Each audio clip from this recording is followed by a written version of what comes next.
Only for its main purpose. So the Gemara, we were ending off yesterday about the Hazana Knesset, right? The guy that blew the shofar, the Gemara says, Ela makom tzanua yesh lo lahazana Knesset berosh gago. The Hazana Knesset has a sanua place on the top of his roof. Shesham maniach shofaro, that's where we leave the shofar. Why? Lefi she'en metaltelin, you're not allowed to move on Shabbat. Lo et shofar v'lo et hatzotzerot. So a shofar is a shofar that we have, they usually bend. And the hatzotzerot is a trumpet, right? The trumpets that they had was a long, straight tube that they used to blow, like Moshe Rabbeinu's hatzotzerot, right? Straight out trumpet. No curves, no bends. V'hatanya, didn't we learn shofar metaltel v'hatzotzerot en metaltelin? Don't we have another braita that says you're allowed to move a shofar on Shabbat, but you're not allowed to move a trumpet. Amar Rabbi Yossi. So now, why is a shofar better than a trumpet? And in what way are we saying that you're allowed to move them? Are we saying that a shofar is a kli shemelachto leheter? Clearly not, because you're not allowed to blow shofar on Yom Tov. A hatzotzrot is definitely not a kli shemelachto leheter, because you're not allowed to play music on Shabbat or Yom Tov. So when it says lefi she'en metaltelim et hashofar, or metaltelim et hashofar, why are you allowed to? Look at Rashi. She'en metaltelin, when it says tiltul, afil b'shutei yachid, you're not allowed to move it even in the house. Why? Because it's muktzeh. V'hatanya, don't we have a braita shofar metaltel? And why did the braita say you can move a shofar? Lefi shirosho kafuf. Since it's bent, ra'ui l'sh'ov bo mayim v'l'shtot hatinok. You could put, they didn't have silicone nipples, right? So you put water in the shofar, and then as you tilt it, the baby gets a little water at a time. You want to feed a baby, you can't give him in a cup, it's going to get all over. So you use the shofar as a bottle. That's the Dr. Brown, right? That would be haram, no? Well, haram. It's not a shofar that I'm using for Rosh Hashanah. I bought a shofar. You just go. You had it for cat. You have a sheep in your backyard. Take off the horn and use it as a thing. Also, even if I have a shofar, the shofar is only set aside for the mitzvah on Rosh Hashanah. The rest of the year, it's not. You could use. You could use your. For mitzvah for regular things. Yes, after the time of the mitzvah. So the time of the mitzvah of shofar is only Rosh Hashanah. I was just going to say. We eat the etrog, etrog jelly. No, but the shofar is the same shofar you can use the next year. Hazal Baruch, but it's not the time yet. I got a whole year. You make a tent after Sukkot. Or you sit in the sukkah after Sukkot. You like it, it's nice, the weather's nice. You can have a keli that has a hole all the way through.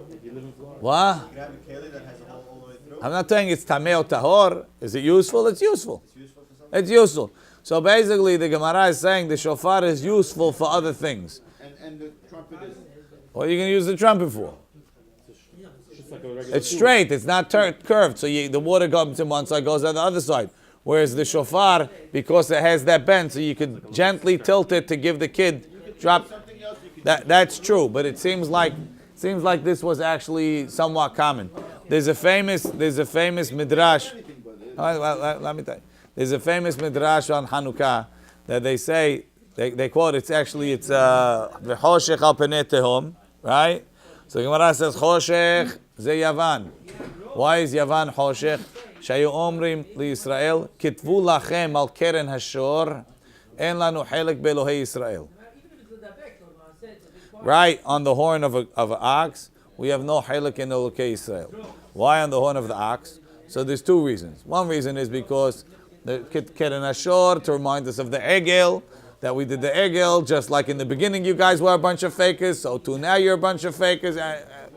Dig us. That's one answer. The second answer. Let me finish. The second answer is that right on the baby bottle. When you feed your children, you'll teach them we're not Jewish anymore. That's what they wanted. So you see that it was common to use a keren to feed children. That was common. Even in what's it called? They use shofarot. They have a powder horn. Right? They used to put the gunpowder in a horn. They would wear it around their neck because it was small at the end. You could put it into the gun. Common. The fact that it came to a point was used commonly. Now, If you have a pen, if you want to use the pen to pick your notebook, you're allowed. you're allowed to do it? Yes. Why? Because pens have other uses on Shabbat. That's going to be the discussion over here. You're very good. You're on track. Let the sugya explain it instead of just asking questions. Then we'll explain it again. Let the sugya explain it. So we say v'atanya shofar metaltel because it has another purpose. V'hatzotzrot en metaltelin, and you can't move the hatzotzrot. Rashi hatzotzrot pishuta ve'ena reuya ela litkoa, and you can't blow with it. Ve'have davash melachto le'isur. It's something that's set aside for isurim. Ve'asur mishum muktzeh. There's nothing to do with it. Says the Gemara lo kashya. Kan biyachid, kan betzibur. Sounds like in berachot again, right? If you pray biyachid, biyachid. It says if the shofar belongs to the tzibur, it belongs to the public. The guy uses it for blowing the shofar to tell you that it's Shabbat. What are they going to do with the shofar? And he has a baby up on the roof that he's gonna feed with it. He's got nothing there. So for him it's muktzeh because he has nothing else to do with it. But biyachid, if you have a shofar in your house, so you'll feed the baby with it. Even if you don't have a baby, the grandchildren will come over, you'll feed the grandchildren. There's always babies around. So you'll find something for it. So, what? Wow, Yeah. You wash it out, Jack. So now, right? Anyway, whatever. Let's go. So the question is like this. The question is, so we'll say the tzibur, they don't have what to do with it, right? The tzibur doesn't have what to do with it.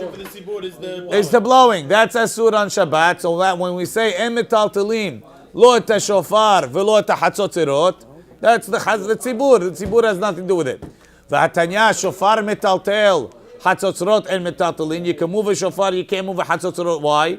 Because the shofar is in the house. You have babies to feed. You'll find what to do with it. So it's not muktzeh because it has a mutar usage on Shabbat. That's the way Rashi is learning. Amalei Abaye ubiyachid lemay chazi. What's the yachid using it for? Ho'il v'raui legameh bo ma'im letinok, because you can feed the kid water with it. B'tzibur nami hazi legameh letinok ani. The tzibur also, in theory, they could use it. If there's a poor, there's a yatom and they need it, they'll use it for that. So it's not that they can't use it for anything. Says the Gemara, V'tu, I got another problem for you. You think you solved all the problems? V'hatanya, keshem shemetaltelim et hashofar, kach metaltelim et hahatzotzrot. I got a braita that says, just like you can move a shofar, so too you can move hatzotzrot. What do you do with chatzot? It's the trumpet. The thing that you said has no use. Now they're telling me you could use it. Mani, what are you going to say that is? Ela, we're going to answer like this, lo kashya. Harbi Yuda, Harbi Shimon, Harbi Nehemiah. One is, well, we know we have a mahlok Rabbi Yuda and Rabbi Shimon about muktzeh, right? Rabbi Yuda holds of muktzeh, and Rabbi Shimon doesn't hold of muktzeh. And then you have Rabbi Nehemiah. So Rabbi Nehemiah is slightly different. So it's a little complicated. Let's see Rashi. Rabbi, if you have a toothbrush. Yes, you want to use it to brush your teeth plain. If you believe you're allowed to brush your teeth on Shabbat, you could use it without turning it on. As long as you're careful, and we don't think that unless you know yourself that you're going to wind up pushing the button. But it's not. Even though it's muktzeh, the truth is like this. There are some people. Let's read the sugya first, and then we'll talk about it. Ready? Harbi Yehuda, shofar metaltel, v'hatzotzrot en metaltelin. Where are we? Top Rashi. Harbi Yehuda, the one that says shofar metaltel, that you can move the shofar. V'hatzotzrot en metaltelim, and you can't move the hatzotzrot. He needs a Shabbat. Right? Hatzotzrot metaltel, shofar metaltel, v'hatzotzrot en metaltelim. The mukzehu, because it's muktzeh. Aval shofar, Torat keli alav, the shofar is considered a keli, like we said before, therefore you can move it. Had the katani, the one that says tarvayo metaltelin, you can move both of them, Rabbi Shimon. Delet le muktzeh, he doesn't believe in muktzeh. At all. Had the katani, av shofar en metaltel, Rabbi Nehemiah. The Amar, who says, afilu tarvad, he says even a spoon, afilu talet, even clothing, any talim ela letzorech tashmisho hamyuhad. According to Rabbi Nehemiah, If you want to use a talet, maybe as a blanket, maybe it's asur. Maybe that's considered tashmisho. I'm not sure. But if it's not considered tashmisho, you want to use it as a mechitza, you want to hang it up between you and the be asur. Only mutar to use it for the main purpose that it's or any other. the main purpose. It's Not the main purpose to right. cover yourself. So that's why he's saying you can't use it. Okay, so it'd be asur. No, because I'm not sure. Maybe covering yourself like this and covering yourself like that is the same. I'm not sure how we would define it. But if you would say that that's a different purpose, it'd be asur. So according to him, he has one purpose. Every item is one purpose. Every item for its main purpose. That's all we let you use it for on Shabbat. So now, that's the way we're answering. Rabbi Yehuda, now the Tosafot is bothered. Tosafot says, what do you mean? I know that Rabbi Yehuda doesn't argue on the fact that if you have a klish melachto isur, something that's miyuchad for isur, like a hammer. What do you use a hammer for? Banging in nails. The Mishnah says openly, in Perek Kol HaKelim, I can use it to crack a coconut open. Why not? It's food. You're allowed to crack the coconut open. You have a screwdriver and they lock the door to your room. The kids lock the door. You're allowed to use a screwdriver to unlock it, even though a screwdriver is used for screwing in screws. Because the rule is you're allowed to use a klish melachto isur. You're allowed to use it for something that you're allowed to do on Shabbat. Because in your mind, you know, if I need it, I'll use it. Since there's mutar uses for it, if I need it, I'll use it. So Rabbi Yehuda agrees with that. So why would Rabbi Yehuda say that you're not allowed to move the hatzotzrot? I find something to use the hatzotzrot for. I need a funnel. I'll use the hatzotzrot. So the Elama, so Tosafot explains like this. If you remember, Rabbi Yehuda, Rabbi Shimon have a machlokin in general about muktzeh. Rabbi Yehuda says that muktzeh, something that you, the kibbeh that you have, the kibbeh for the party, right? The cakes that you have for the Sabbath that your wife has in the freezer, and she tells you, don't touch it. Don't touch those cakes. But I'm hungry, don't touch them. So those cakes, according to the Yehuda, are muktzeh. Because you're not touching them. You have them in a storehouse. You're not touching them. They're separate. Rabbi Shimon says, it's never really muktzeh. Even your wife, as much as that, in the back of her mind, if the right people come, she'll pull them out. Right? If the card game decides to come over on Shabbat, Kodesh Kodashim, now we'll serve it. Now you could eat the atayif, right? So it's never out of mind. That's a machloket of Yehuda and Rabbi Shimon. The initial idea of muktzeh is a fence, right? Yes. Okay. So if it's a fence on certain with far-fetched things, but on something that's an obvious thing like a toothbrush, an electric. We're not talking electric toothbrushes now. Right now we're learning concepts. Electric toothbrush. After the class, I'll give you the answers. Ready? Now, the concept is Rabbi Yehuda holds that if you pushed it out, we don't assume you're going to find the use for it. Whereas Rabbi Shimon says, I'll find something to do with it. So now, if I take that same rule and I apply it to a klish melachto isur, in order for Rabbi Yehuda to allow you to use a klish melachto isur on Shabbat, it has to be something that is common to use. A hammer. There's always things to use a hammer for on Shabbat. There's always a coconut. There's always nuts. People eat nuts all the time. There's always a locked door. You might need a screwdriver. It's not uncommon. Now you're going to come up with hatzotzerot. Once in 7 years, the guy found something to use hatzotzerot for Shabbat on. That's muktzeh. Whereas Rabbi Shimon holds, if you might, it's good enough. So Rabbi Shimon says, even though a hatzotzerot is a klish melachto isur, if you find something, it was in your mind. If I'll find something, I'll use it. So everybody agrees to the concept of klish melachto isur. You're allowed to use letzorech gufom kumo. But the question is, how do we apply that? Rabbi Shimon says, basically anything. Even a hatzotzerot is mutar letzorech gufom kumo. Whereas Rabbi Yehuda says, no, it has to be like a shofar, something that even though it's a klish melachto isur, the main purpose of a shofar is blowing, but it has a secondary function that's fairly common and will allow you to use it. Like the hammer, cracking nuts. Yeah. How you gonna? It's very possible that it's mutar to open the door. Yeah. I don't get that. There's nothing you can mean. He has a car from the 1970s. The doors don't lock automatically. When you open the lock, it's actually mechanical. It's not right. Something like that. Okay. 1989 Corvette. That's right. That's like the Fonz, right? Okay. Actually, he didn't have a car. He had a motorcycle. He used to bang the door to his house together or something. Okay. The Gemara says. Umay shofar nami hatzotzrot kidrav chisda. The Gemara has another problem. If you tell me that Rabbi Nehemiah and Rabbi Nehemiah's baraita that says keshem she'em metaltelim et shofar kachen metaltelim et hatzotzrot.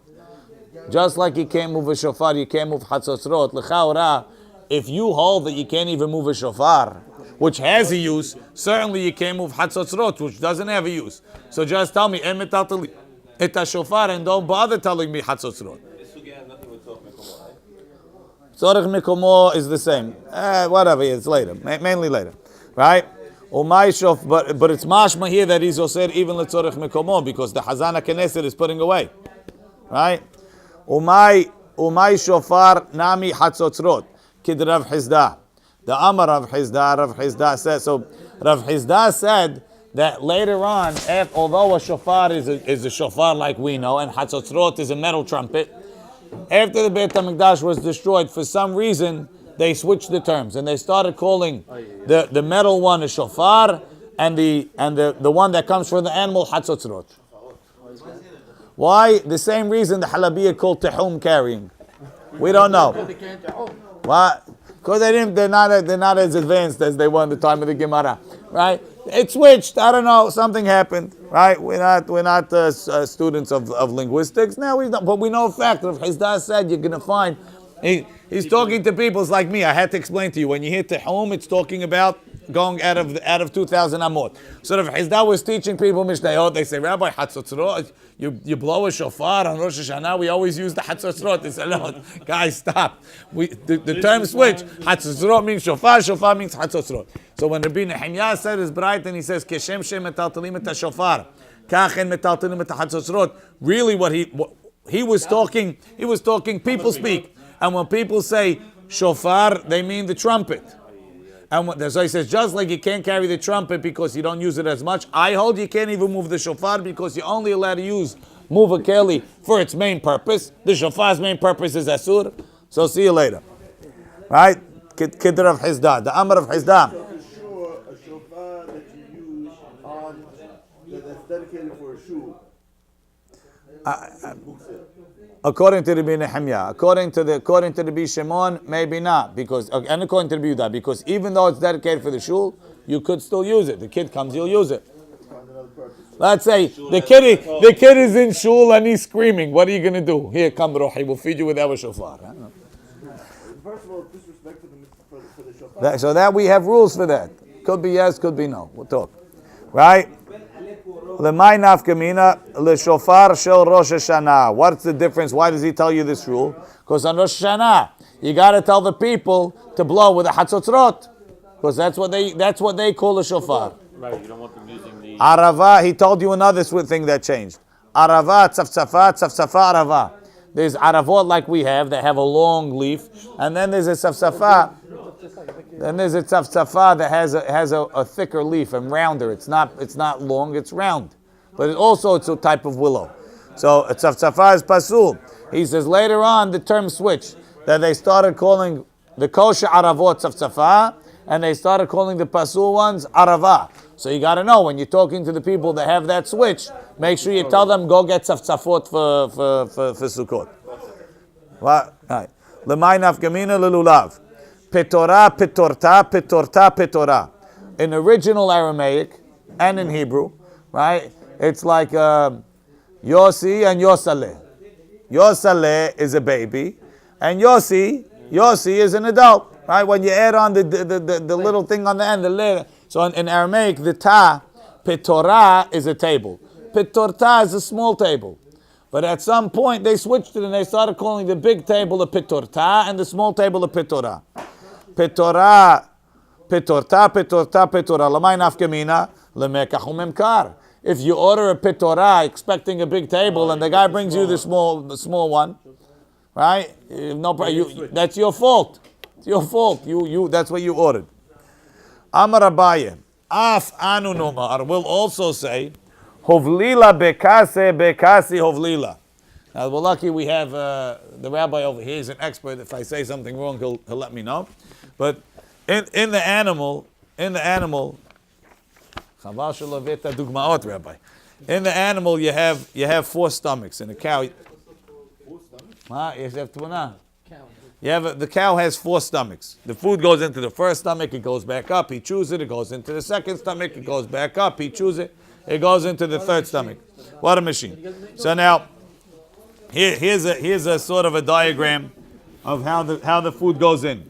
The food goes into the keres, comes back up, then it goes into the beta kosot, it goes up, then it goes into the hemses, then into the kebab, then it goes into the small intestine.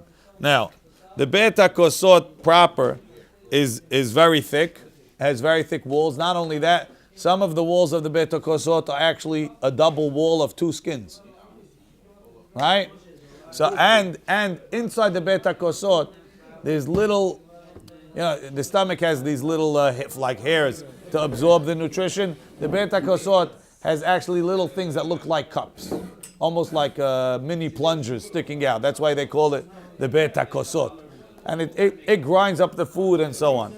Now, the beta kosot, because it has a double wall, so there's a special law by the beta kosot that if a needle goes in, if a needle punctures the wall of the stomach, the whole animal is taref. Just this morning, the rabbi was talking.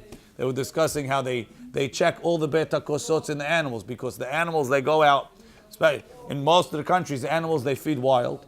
They eat outside. They eat grass. There's all types of stuff. The cow will eat a nail, no problem. It goes into his stomach. A lot of farms actually put magnets in the cow's stomach. They feed the cow a magnet so that all the nails stick to the magnet. Right, Rabbi? All the nails stick to the magnet, and then it doesn't pass through the digestive tract and puncture the stomach. Animal's not kosher. So you slaughtered the animal, you checked it, all of a sudden you check the stomach. Doesn't the stomach have the ability to heal itself? No, once it becomes taref, even if it heals, we don't care. No. A person cuts himself. By people, yes. It heals. But these things, maybe they need surgery or whatever, but the law that we have by an animal is once it becomes taref, it cannot become kosher again. There's a few, actually there's not, I don't know if there's any. So you have to check. What do you mean you have to check? You will see the stomach if it healed. You'll be able to see that there was a bruise there. Because it never really heals. That's why the animal, when you find the lesion between the lung and the side, which is what makes an animal glat or not glat and so on, reason because that lesion is because there was a hole there that closed on the lungs. They check the lungs. A hole in the lungs makes it taref. A hole in the stomach makes it taref. A hole in the brain makes in the covering of the brain would make it taref. There's a lot of things that make an animal taref, and the shahatim have to know all those things, and they have to check many of them. Some of them they don't have to check because they're not common, but many things they have to check. We have books and books and books, and shahatim, they spend a lot of time studying exactly how to check. That's why kosher meat costs money. Right, but if it healed, even if it healed, right, Rabbi? it's not glad. It's not kosher. That everybody, even the minimal standard, won't accept it. If you find a nail punctured the stomach, taref. Not only that, there's a procedure. On top of a wound. There's a procedure that they do for the animals, where the animals they eat too much grass in the summer, in the spring. They get crazy. They see grass. They get bananas. They eat themselves silly. The animals, all of a sudden, the animal starts to blow up because the methane gas being produced. Some of the animal could explode. So the farmers know it, and you go online. You can look for the tool. They have a tool that they puncture the stomach. All the air comes out. Yeah. Go on like a farmer supply thing. You'll see the tool. Everything comes out with all the with all the grass, it just sprays out, and then it heals up. Those animals are not kosher. We're not allowed to eat them. They give them hormones with big needles. That's a separate problem. But those animals are not kosher. So in Uruguay, where over here, they check and they don't buy those animals. But in Uruguay, they check every stomach to see if it has that puncture mark or not. And they see the puncture mark and they see that healed, and the animals are not kosher. We don't care. That could be a problem. So there's questions about that. All the milk that you drink, if you're not drinking halav yisrael, you have issues of that. Though the needles, which is very small and it closes right away and it's done in a controlled environment, there are many poskim that hold this mutar. But it's not clear. Let's continue because the time is running out. So, Daf Yomi is like a smorgasbord. You want deep, you got to spend a lot of time. The Gemara says, Nafkamina, lemachat shenimsa be'ovi bet hakosot. If you find the needle, we say in the thickness of the bet hakosot, it's kasher. Why? As long as it didn't grow, the mitzad had kasher. If it only went through one skin, it's kasher. If it went through two skins, if it went through both sides, it's taref. Whereas in the hemses, there's no two skins. So even if it goes through one side, it's taref. Where does it say in the Torah that the stomach can't be punctured? It says in the Torah, Be'ema, it's a long story. It says, Be'ema basadeh terefa lo tochelu. And the rest of it is halacha la Moshe Misinai. Basadeh terefa lo tochelu. Doesn't say stomachs. The Torah, you have to read the Rambam. The Rambam gives you a whole explanation. That's a big difference, though, to flip. That's a big item. The people that flipped it weren't the mashgichim in the place. Okay? Let's go.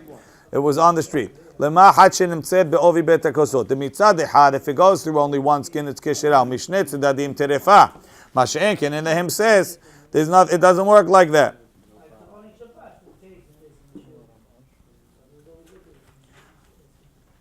Amar Rav Ashi, afanu nomar, will also say, Bavel bursif Bavel. Bavel, what was properly Bavel, they changed to bursif. And what was bursif, they call Bavel now. Those are two countries side by side, or two areas. Well, they do that now. Calcutta. Fine. Bursif, Bavel, Bursif. No, it's not that they switched the name like Ceylon to Sri Lanka. They switched. Oh, the town switched the name. Queens. Now they call right. Brooklyn between Queens and Queens. Right. Brooklyn, Queens, Brooklyn. Where was Bursi? Next door. Where was On the side of Bavel. in Iraq? They're all in Iraq, Iran, somewhere around there. But Bursif, the difference was like this. Lemay nafkamina, what's the difference? Legite nashim. For the get of a woman. Why? Because when they write a get in Hutz La'aretz and they send it to another locale. Bursif. No, not really, because we're using the proper terms. Okay, because I know. So the well, you'll hear when you hear the story, you'll know. So Bursif in Bursif, right? When you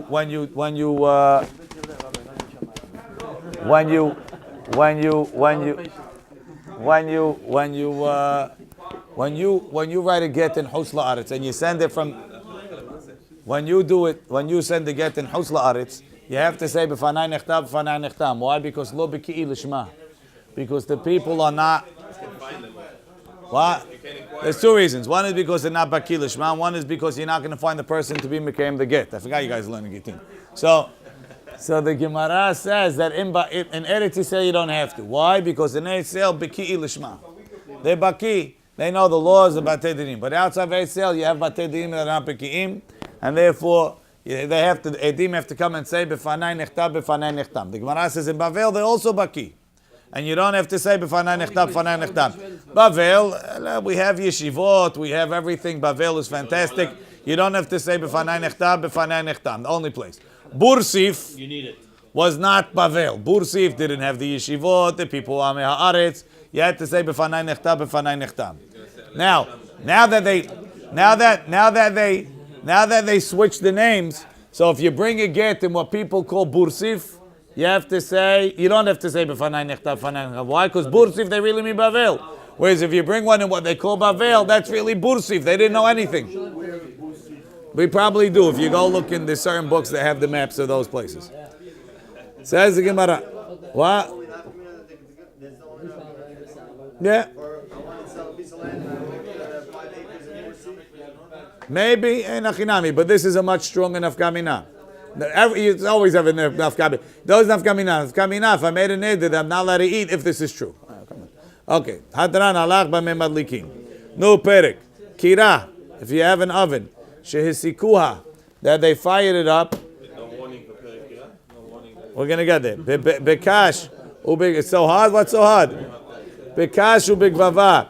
Notnim aleha tavshil. Begefet uve'etzim. Lo yiten ad shigrof ad shiten et ha'efet.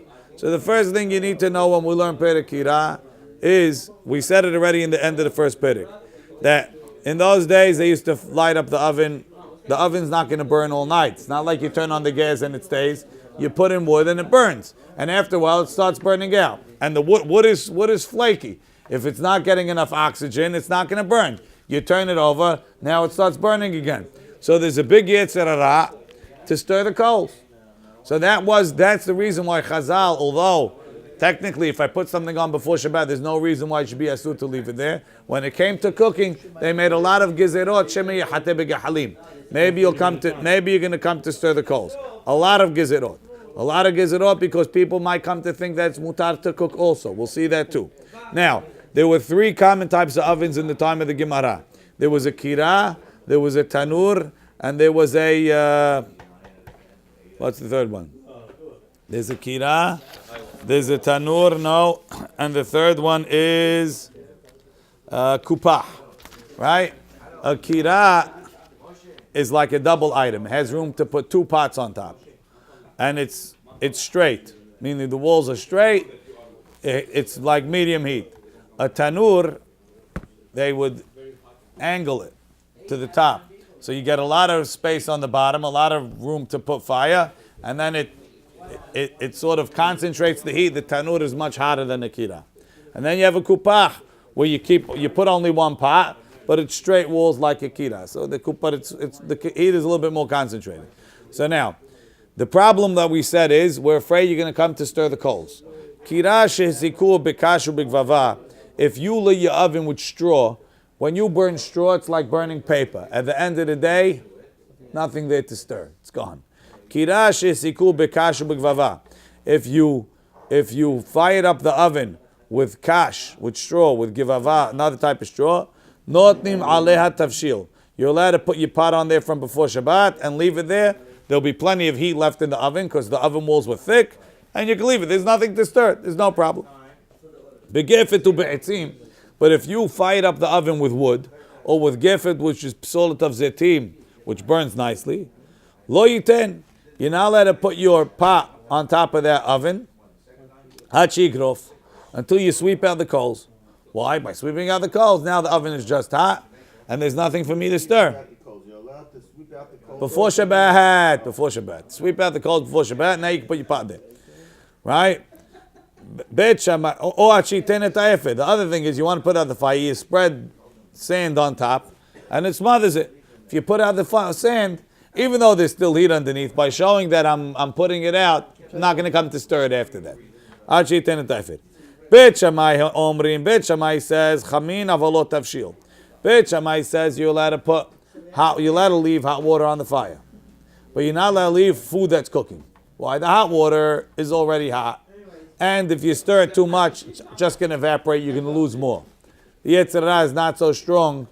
Mitztamek vera'alo. Avalot tavshil. But if you have food, even if it's cooked, the more you stir, the better the hamin gets. It's more concentrated. It's better cooked. Then you're not allowed to put. Even though you swept out the oven, you still might come to stir the coals. Why? Maybe there's something left or something. Bet Hillel omrim hamin vetavshil. Bet Hillel says no, you can leave both. Bet Shammai omrim notlim. You're allowed to take the pot off the fire. Avalo mahazirim, but you're not allowed to put the pot back on the fire. Bet Hillel says af mahazirim. If you have a tanur that's garuf katum, that you either swept out the coals or you put the ashes on, and that was a term we're going to use for the next couple of days. Garuf v'katum, either swept out or you covered the fire with ashes. Bet Shammai says once you take it off, you can't put it back. Bet Hillel says notlim umahazirim. You can take it off Yeah, and under certain conditions, you're allowed to put it back on Shabbat. You can't put a new pot on, but the old pot you can take off, put it back on. Says the Gemara, Ibaya lehu. Now, we learned before. So Hananya says, anything that's cooked, this is what we're talking about, leaving a pot on the fire in Erev Shabbat, is only talking if it's not fully cooked. If it's not cooked, a third or a half. Ma'achal ben derusai. Remember ben derusai? From the end of the first Perek, he was the robber that used to eat his food half cooked. So Ben Hananya says, once the food is cooked a third or a half of the way, whatever it is, I'm not afraid you're going to stir the coals. It's good enough. He's not so nervous. He's okay. Whereas the Chachamim argue on Hananya. They say no, until the food is fully cooked, plus you can't. With the sweeping out and cleaning out, do it stirring coals. You can't sweep it. You can't stir if there's no coals. Not only that, by sweeping it out, you showed that I'm not worried. I already resigned myself to the fact that I'm not doing anything. Mashenkin, if you're leaving the coals in, I still want it to cook. I'm still jumpy. Next, I'm going to stir the coals. There's still a fire. No, not so much. But I when I put the coals on, I basically put it out. When I put the dirt on, I put it out. Basically, it's going out. I put it so it's going to go out. Now that I put it, before Shabbat, I put the dirt on. Now you just have the residual heat. If I did that, I'm not going to come to stir. I already put it out. Okay. So that's why it's mutar. Let's go. We have to finish the page. You're allowed to leave your food on top of that. The oven is still hot. The oven stays hot for a long time. Because you extinguish the fire doesn't mean you don't have heat. The oven has a lot of heat stored in it. Let's go. So the Gemara says, Ibayalu. Hai lo yiten. This is what we say you can't put a pot on top. Lo yahzirhu. Maybe the Tana is only even Hananya that says that if the food is mostly cooked, you're allowed to leave it on the oven. He only says you're allowed to leave it there. But you want to put it back? He doesn't allow unless you sweep out the coals. No, not like that. Like Hananya. So Hananya holds you can leave a pot that's halfway cooked on the fire before Shabbat. But you can't, if you take it off, you can never put it back unless it's garuf v'katum. Whereas the Chachamim hold you can't do two. You can't leave the pot there unless it's swept out, and you can't put it back unless it's swept out, garuf v'katum. So he gives you a little bit of a leeway. Hananya gives you a little bone. He lets you leave it there before it's swept out. Says the Gemara, when the Mishnah says kirash lo yiten aleh, don't put. When are you putting? Are you putting on Friday, or are you putting on Saturday? Meaning, are you putting or putting back? So all this that we're talking about has to do with there not being a fire in the oven on Shabbat. Sort of. Close. Close. Right? Ibayalu. Hai lo yiten. When we say don't put back the food, don't put the food, does it mean lo yahzir? Don't put it back? Aval lishahot. But to leave the food on the fire machine, you're allowed to leave it. Afal pi she'enu garuf ve'enu katum. Even though you didn't sweep it out and you didn't cover the fire. Umani, and who's the author of our Mishnah? Hananyai. The Tanya, like we learned. Hananya Omer. Kol shu k'ma'achal ben derusai. Anything that's cooked the way derusai would eat it. Mutar lishahoto. You're allowed to leave it before Shabbat. Al gabe kira, on top of an oven. Afal pi she'enu garuf ve'enu katum. Even though you didn't sweep it out, because he's not worried you're going to stir the coals, even though you didn't cover them, because it's already cooked enough. It's okay. He's not nervous. But to put it back, he doesn't let. So the Mishnah says, lo yitein, according to Hananya, you'd say, don't put the food back unless you swept it out. But leaving there, it's okay. Or Dilma, or maybe we'll read the Mishnah the other way. Lishahotinan. Maybe we'll say the Mishnah is talking about leaving the food on the fire before Shabbat. If you swept it out, if it's garuf v'katum, you're allowed to leave it. Ilolo, and if you didn't sweep it out, you're not allowed even to leave it there from before Shabbat. V'koshken lachzir, and of course you're not allowed to put it back on the fire if you didn't sweep it out. Right? V'koshken lachzir, and it's going like the Chachamim. So who's our Mishnah? Hananya, and when it says lo yiten is put it back, or is it the Chachamim? And when it says lo yiten, it means don't put it there on Friday. Big nafkamina. Are you allowed to leave your food in the oven Friday night with the oven on? Can I leave it there? Tashema, midikatani, treba bebe matniti. From the fact that the Mishnah has two parts, like this. Bet Shammai omrim hamin avalot tafshil. Bet Shammai says you're allowed to leave hot water, but not a tafshil. Ubet Hillel omrim hamin v'tafshil, hot water and a tafshil. So clearly Bet Shammai is talking about putting something on in this Mishnah. Bet Hillel omrim not lim avaloma hazirim. You can take it off the fire, but you can't put it back. I'm sorry. Bet Shammai omrim not lim avaloma hazirim. You take it off, you can't put it back. Ubet Hillel omrim af mahazirim. You could even put it back.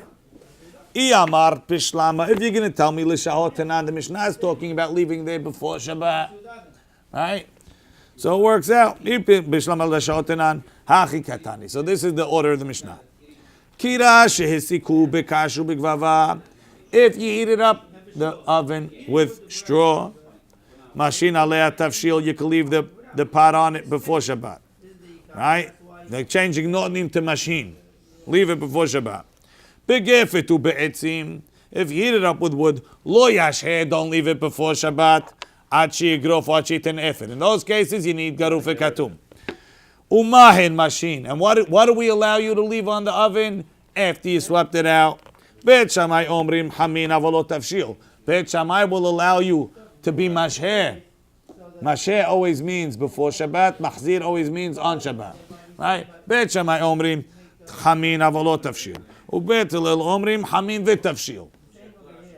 Right? What are you allowed to leave before Shabbat? Mahlok. Bet Shammai says only hot water. Bet Hillel says everything. So Bet Shammai says Shabbat starts, you got to pull your thing off the fire. Your tafshil, yes, yes, Pull it off?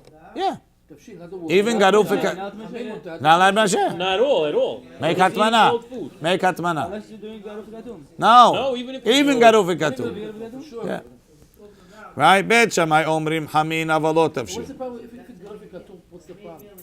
Good question. It's already covered. It's like it's even less than the No, it's not such a question.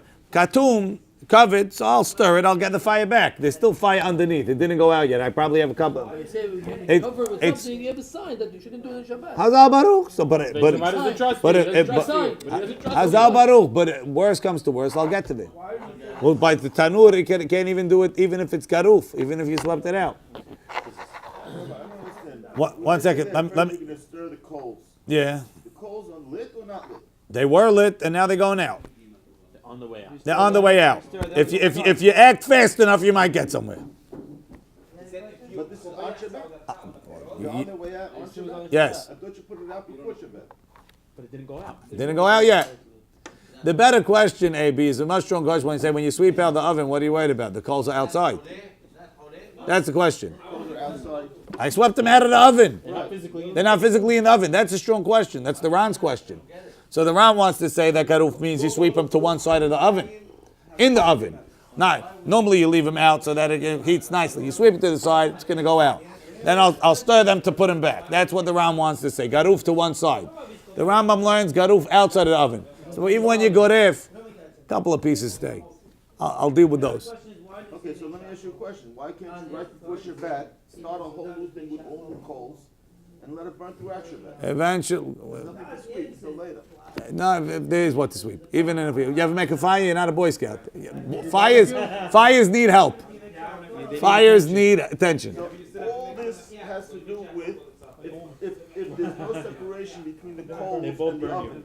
But, you know, Anytime, it's always asur. What do you mean? If you have regular coals, but What if Ab- invents an oven? no, not Abby. I'm not what ifing now. It's a great, and Let- only the coals stay there and you don't touch it. You're gonna go to the other side. Let's go. Bet Hillel omrim. Ready? Those questions later. Just like we argue about leaving. So 1 second. So Bet Shammai again. If you tell me that we're talking about leaving the food on the oven before Shabbat, so Bet Shammai, when they said you can leave chamin, they were talking about before Shabbat. And when they said lo mahazirim, but you can't put it back, that's on Shabbat. So Bet, very good.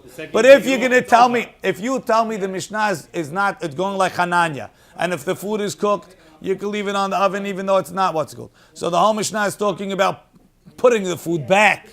So, but the Mishnah says, don't put the food back on Shabbat. Beit Shammai says you could put back chamin. And then Beit Shammai says, you could put back chamin, but don't put it back. Not limit.